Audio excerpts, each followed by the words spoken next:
ఆత్మను గూర్చిన వాగ్దానము విశ్వాసము వలన మనకు లభించునట్లు అబ్రహాము పొందిన ఆశీర్వాదము క్రీస్తు యేసు ద్వారా అన్యజనులకు కలుగుటకై క్రీస్తు మన కోసము శాపమై ధర్మశాస్త్రము యొక్క శాపము నుండి విమోచించెను. ఇందును గూర్చి మ్రాను మీద వ్రేలాడిన ప్రతివాడు శాపగ్రస్తుడు అని వ్రాయబడి ఉన్నది. మానవులందరూ ధర్మశాస్త్రము యొక్క శాపము క్రింద ఉన్నారు. ఆ శాపము నుండి మానవులను అందరినీ విమోచించుట కొరకై మన శాపములను వహించి శాపగ్రాహిగా యేసుక్రీస్తు ప్రభువారు మ్రాను మీద అనగా శిలువ మీద వ్రేలాడాడు.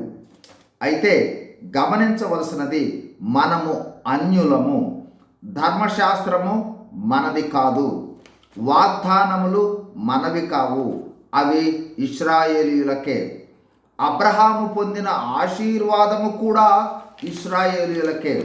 అయితే క్రీస్తు యేసు ద్వారా ఆయన యందలి విశ్వాసమును బట్టి మనము శాపము నుండి విడుదల పొంది అబ్రహాము పొందిన 7 ఆశీర్వాదానికి వారసులమయ్యాము.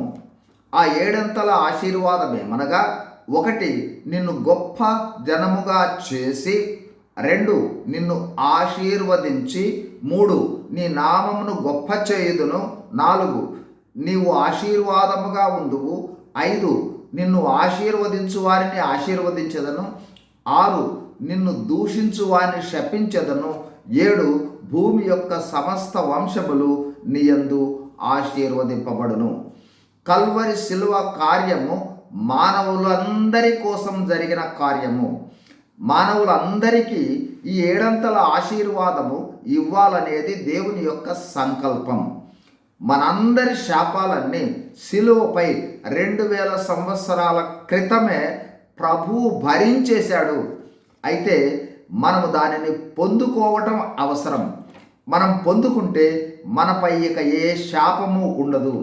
అందుకోసం మనం చేయవలసినది, మన పాప శాపముల విషయమై పశ్చాత్తాపపడి శిలువ కార్యాన్ని విశ్వసించి సువార్తను, అంటే యేసు ప్రభువు వారి మరణ, భూస్థాపన, పునరుద్ధానాలను విశ్వసించడం ద్వారా మనము ఆ ఆశీర్వాదాన్ని పొందుకోగలము.